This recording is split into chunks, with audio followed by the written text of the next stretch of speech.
شپیاں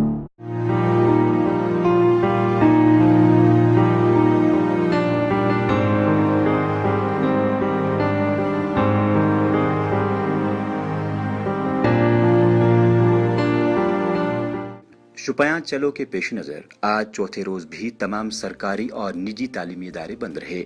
سری نگر کے لال چوک اور شہری خاص میں دکانیں اور تمام کاروباری سرگرمیاں مفلوج ہو کر رہ گئی، جبکہ پبلک ٹرانسپورٹ بھی سڑکوں سے غائب رہا۔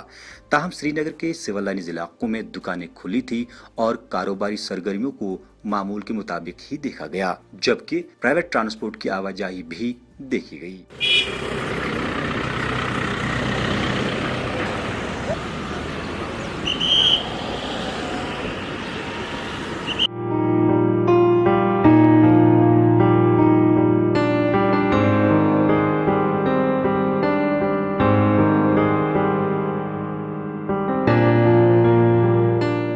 اس دوران شپیاں چلو کے تناظر میں شہری خاص کے کئی علاقوں میں اگرچہ چلنے پھرنے میں سرکار کی طرف سے کوئی پابندی عائد نہیں کی گئی تھی، تاہم پولیس اور سی آر پی ایف کے اہلکاروں کو کافی تعداد میں تعینات کیا گیا تھا۔ جنوبی کشمیر کے ضلع شپیاں جانے والے تمام راستوں میں بندشیں عائد کی گئی تھیں اور وہاں جانے کے تمام راستوں پر سیکورٹی اہلکاروں کی بھاری جمعیت کو ڈیوٹی پر مامور کیا گیا تھا۔ جنوبی کشمیر کے ضلع شپیاں، پلوامہ، اننت ناگ اور کلگام کے اندرونی علاقوں میں بھی لوگوں کے چلنے پھرنے پر پابندیاں تھیں۔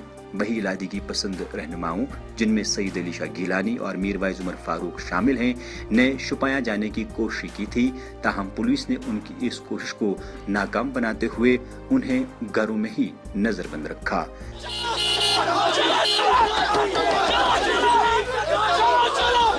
واضح رہے چند روز قبل جنوبی کشمیر کے شپیاں اور اننت ناگ اضلاع میں ملیٹنٹوں اور سیکورٹی فورسز کے درمیان الگ الگ جھڑپوں میں کئی ہلاکتیں ہوئی تھیں۔